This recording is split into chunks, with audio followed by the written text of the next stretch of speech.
16, 17, 18 October দেশ জুড়ে শুরু হয়েছে ভয়ানক এক আগুনের ট্রেন্ডের খেলা। দেশের এক জায়গায় আগুন নিভছে তো অন্য জায়গায় শুরু হচ্ছে নতুন করে আগুন। কিছুদিন আগেও মিরপুরের শিয়ালবাড়িতে ভয়ানক রাসায়নিক অগ্নিকাণ্ডে 16 জন মানুষ মারা যায়, তার সাথে ক্ষতি হয় শত শত কোটি টাকা।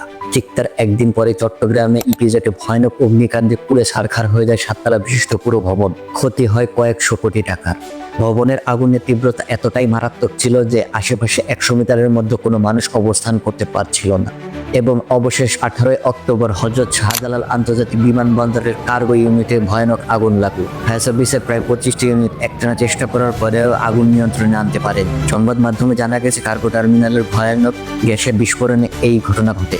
তবে আগুন লাগার এই 3টি ঘটনায় যেন বেশ ধারাবাহিকভাবে ঘটে যাওয়া অগ্নিকাণ্ড। প্রতিটি ঘটনার চিত্রই যেন একই রকম। ফায়ার সার্ভিসের ঘন্টার পর ঘন্টা প্রচেষ্টা, ক্ষতিগ্রস্ত ব্যবসা প্রতিষ্ঠান, আতঙ্কে ছুটে চলা মানুষ আর তার সাথে মিলছে তদন্তকারী কমিটির আশ্বাস।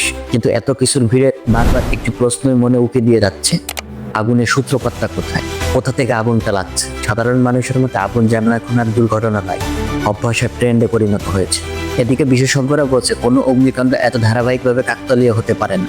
তবে এত কিছুর ভিড়ে একটি কথা সত্য, মানুষ মরছে, ব্যবসায় ক্ষতিগ্রস্ত হচ্ছে, দেশের সম্পদ নষ্ট হচ্ছে। এটা কি তবে শুধু দুর্ঘটনা নাকি এর পিছনে লুকিয়ে আছে গভীর রহস্য?